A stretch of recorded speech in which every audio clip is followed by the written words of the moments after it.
আসসালামু আলাইকুম। দেশ এবং দেশের বাইরে থেকে যে যেখান থেকে দেখছেন সবাইকে অসংখ্য ধন্যবাদ। তো আজকে চলে গেলাম ছোটো বোনের বাসায়। দেখেন ছোটো বোনে কী পরিমাণ গরুকে ঘাস খাওয়ায়। এই যে এখানে মনে করেন ৬-৭ বোঝা ঘাস আছে, এইগুলি মনে করেন একবারের খানা। সকালে দিবে এগুলি, আবার বিকালে মনে করেন এতগুলি ঘাস দিবে। তো যারা গ্রাম অঞ্চলে গরু পালন করে তারা মনে করেন প্রফেশনালভাবে যেরকম গরু পালন করে না, মনে করেন যে একেবারে দিন ভরে দানাদার খাওয়াইতে হবে, মানে কেমনে সাশ্রয় করা যায়, ঘাসের উপরে ঘাস, ঘাস ছাড়া তাদের কোনো বিকল্প নাই। গ্রামগঞ্জের মানুষের ঘাসের তুলনা আর কিছু হয় না, মানে এরা ঘাস খাওয়ায় গরু মোটা তাজা করে। দেখেন এখানে মনে করেন 10টা গরু আছে, তো প্রতিদিন মনে করেন ঘাস ঘাস ছাড়া চলবে না। খানা দানাদার খাদ্য মনে করেন একবেলা দিলেও পারে, আরেকবেলা না দিলেও পারে, কিন্তু ঘাস তাদের মাসবি থাকতে হবে। তো দেখেন মাশাআল্লাহ কি সুন্দর গ্রোথ আছে গরুগুলিতে। কাঁচা ঘাস খাওয়া গরু এগুলি মনে করেন গরুতে চর্বি কম হবে এবং গরুটা মনে করেন মাংসটা কোয়ালিটিটা অনেকটা ভালো হবে। তো দেখেন এই জায়গায় ঘাসের জন্য যে দুই সাইডে গোড়া বেঁধে দিছে, তো ঘাস ছাড়ার কোনো বিকল্প নাই।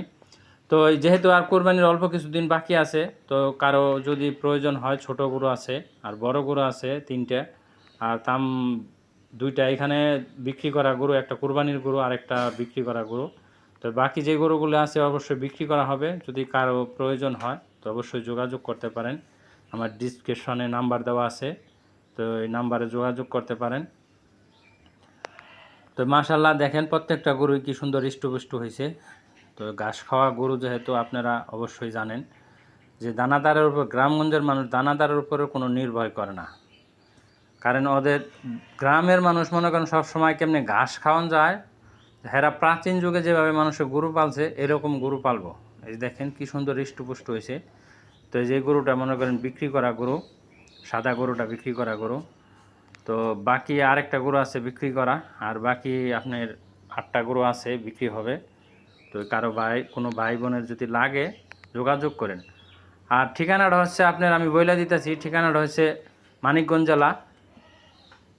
মানিকগঞ্জ জেলার আপনার সিংহের থানা, চান্দর ইউনিয়ন, সোনাটেংরা গ্রাম। তো নাম্বার আছে। তো যারা ঢাকার আশেপাশে আছেন অবশ্যই আইসা দেখতে পারেন, এবং এখন হরজতপুর হাট থেকে 3-4 কিলোমিটার ভিতরে। আসসালামু আলাইকুম। সবাই ভালো থাকবেন, সুস্থ থাকবেন এবং আমার চ্যানেলটা সাবস্ক্রাইব করে দিয়ে আমার পাশে থাকবেন। ধন্যবাদ সবাইকে।